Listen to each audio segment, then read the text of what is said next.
네, 일부를 보고 오신 분들은 아마 이런 의문이 있을 거예요.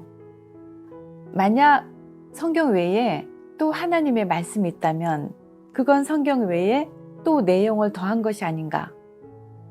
또한 요한계시록 22장에서 만일 누구든지 이것들 외에 더하면 하나님이 이 책에 기록된 재앙들을 그에게 더하실 터이요 라는 말씀이 있는데 그 말씀은 또 어떻게 해석할 건가요?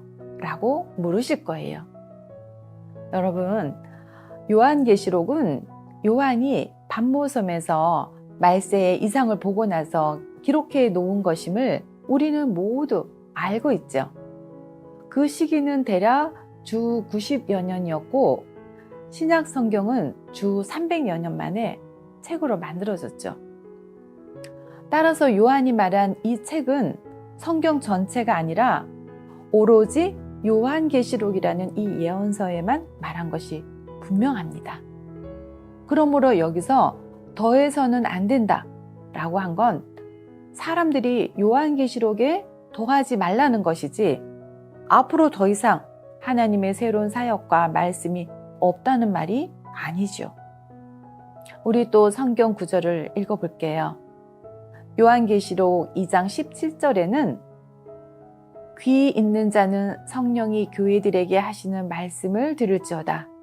이기는 그에게는 내가 감추었던 만나를 주고, 그리고 10장 4절에는 7 우레가 발할 때에 내가 기록하려고 하다가 곧 들으니 하늘에서 소리나서 말하기를 7 우레가 발한 것을 임봉하고 기록하지 말라 하더라. 여러분, 이 두 곳의 성경 구절에서 감추었던 만나와 7 우레가 발할 때라고 언급했는데 우리가 다 알다시피 만나는 하나님의 말씀을 뜻하는 것이므로 감추었던 만나는 감추었던 하나님의 말씀을 말하는 거죠. 다시 말하면 하나님께서 아직 말씀하시지 않은 진리라는 겁니다. 이는 하나님께서 마지막 시대에 또 많은 진리를 우리에게 베풀어 주실 건데 그런 진리들은 아직 성경에 기록되지 않았다는 것을 입증해 주는 거죠. 그리고 7 우레가 발할 때의 성경 구절을 보면 하나님께서 요한에게 기록하지 말라고 하셨기 때문에 이런 내용도 성경에 기록되지 않았다는 것을 입증해 줍니다.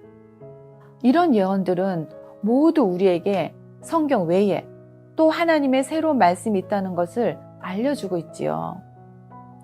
그럼 여러분들이 이 진리에 대해 더 분명하게 알 수 있도록 우리 또 요한계시록 5장 1절에서 5절까지 보겠습니다. 내가 봄에 보좌에 앉으신 이의 오른손에 책이 있으니 안팎으로 썼고 7 인으로 봉하였더라. 또 봄에 힘있는 천사가 큰 음성으로 외치기를 누가 책을 펴며 그 인을 떼기에 합당하냐 하니 하늘 위에나 땅 위에나 땅 아래에 능히 책을 펴거나 보거나 할 이가 없더라. 이 책을 펴거나 보거나 하기에 합당한 자가 보이지 않기로 내가 크게 울었더니 장로 중에 하나가 내게 말하되 울지 말라. 유대 지파의 사자 다윗의 뿌리가 이겼으니 이 책과 그 7인을 떼시리라 하더라. 여러분, 여기서 보면 보좌에 앉으신 이의 오른손에 책이 있는데 7인으로 봉하였다고도 하고 또 오직 유대 지파의 사자 다윗의 뿌리만이 그 책을 펼칠 수 있다고 언급한 것을 볼 수 있어요.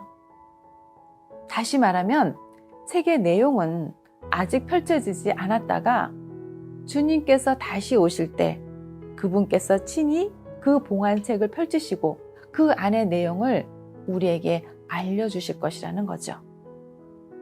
또한 예수님께서도 내가 아직도 너희에게 이를 것이 많으나 지금은 너희가 감당치 못하리라. 그러하나 진리의 성령이 오시면 그가 너희를 모든 진리 가운데로 인도하시리니 라고 예언하셨죠. 여기서 보면 예수님께서는 사람들에게 알려주실 말씀이 아주 많은데 그 당시 사람들이 감당하지 못하기 때문에 오직 마지막 시대에 진리의 성령이 오시면 사람들을 친히 모든 진리 가운데로 인도하실 거라고 명확히 말씀하셨어요. 이런 성경 구절에서 우리는 성경 외에 하나님의 새로운 말씀이 또 있다는 것을 더욱 확신할 수 있습니다. 그렇다면 이런 말씀과 사역은 모두 하나님께서 말세에 이루실 것인데 어떻게 성경에 미리 편집해 넣을 수 있었겠습니까? 그건 절대 불가능한 거죠.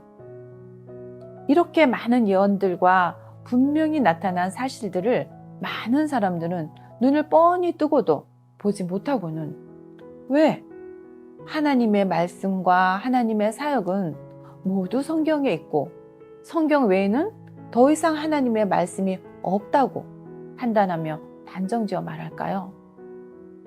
여기서 보면 그들이 하나님의 사역에 대해서도 알지 못하거니와 성경에 대해서도 전혀 알지 못한다는 걸 알 수 있어요. 2000년 전에도 보면 유대교의 바리새인들은 예수님의 말씀과 사역이 성경을 벗어났을 뿐더러 예수님이 메시아라고 불리지 않았다는 이유로 가는 곳마다 예수님을 판단하고 정죄하고 대적했지요. 심지어 예수님을 십자가에 못 박기까지 하여서 최종에는 하나님의 징벌과 저주를 받아 이스라엘 만국을 초래하게 되었죠. 이 일은 우리로 하여금 정말 깊이 반성하게 할 뿐 아니라 지금의 우리들에게도 어떤 것이 멸망의 길이고 구원의 길인지 알려주시는 교훈입니다. 하나님께서 일찍이 말세에 또다시 오셔서 심판사역을 하실 것이고 또 성령이 교회들에게 말씀하실 것임을 예언하였음에도 불구하고 말세가 된 오늘날에도 사람들이 여전히 하나님의 말씀과 사역은 모두 성경에 있고 성경 외에는 더 이상 하나님의 말씀이 없다고 덮어놓고 단정 짓는다면 바리새인들의 전철을 밟아 예수님이 다시 오셔서 하시는 말씀과 사역을 정죄할 수밖에 없지 않을까요? 주님을 또다시 십자가에 못 박게 되는 것이 아닐까요? 여러분, 우리가 분명히 알아야 할 것은 성경은 하나님의 구약시대와 신약시대의 사역에 실제 사실을 기록한 것으로서 한 권의 역사 서적입니다. 때문에 절대 하나님의 말씀과 사역을 전부 대변할 수 없습니다. 하나님은 창조주이시고 인류 생명의 근원이십니다. 그리고 하나님께서는 만유를 포함하고 계시며 지혜롭고 전능하시죠. 하나님께는 하늘을 두루마리 삼고 바다를 먹물 삼아도 사람이 다 기록할 수 없는 헤아릴 수 없는 풍부함이 있으십니다. 몇천 년 동안 하나님께서는 계속 말씀하시고 또 역사하시면서 끊임없이 인류의 필요를 공급하고 계셨고 인류가 계속 앞으로 발전하도록 이끌어 주셨습니다. 하나님의 말씀은 생수의 근원처럼 끝없이 영원히 흐릅니다. 하나님의 말씀과 사역은 그 어떤 사람이나 사물의 통제를 받은 적이 없을 뿐더러 성경의 제한도 받지 않았습니다. 하나님께서는 처음부터 마지막까지 언제나 그분의 경륜과 인류 구원의 필요에 따라 더 많은 말씀을 하시고 더 많고 더 새로운 사역을 하셨습니다. 하나님께서는 인류가 타락한 정도에 따라 다른 사역을 하시고 다른 말씀을 하셨죠. 구약시대에는 하나님께서 율법을 반포하셔서 사람들을 인솔하셨고 신약시대에 이르러서는 예수님께서 회개의 말씀을 전파하시면서 인류를 구속하셨습니다. 하나님의 한 단계 사역과 말씀은 단지 한 시대에만 알맞기 때문에 마지막 때에 이른 오늘 성경에 기록된 하나님의 말씀은 이미 사람들의 필요를 공급할 수 없게 되었습니다. 그래서 하나님께서는 또 더 많은 사역을 하시고 더 많은 말씀을 하셔서 전 인류를 인솔하시면서 인류를 구원하십니다. 그 말씀은 하나님께서 마지막 때 사람들의 필요에 따라 말씀하시는 것이기 때문에 성경에 기록될 리가 만무하죠.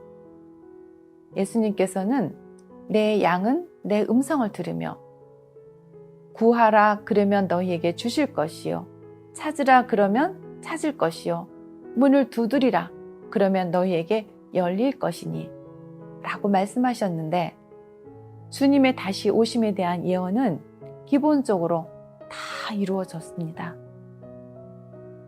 그럼 여러분은 슬기로운 처녀처럼 성령이 교회들에게 하시는 말씀을 능동적으로 찾고 구할 준비가 되어 있나요? 오늘은 여기까지 하겠습니다. 우리 다음에 또 만날게요.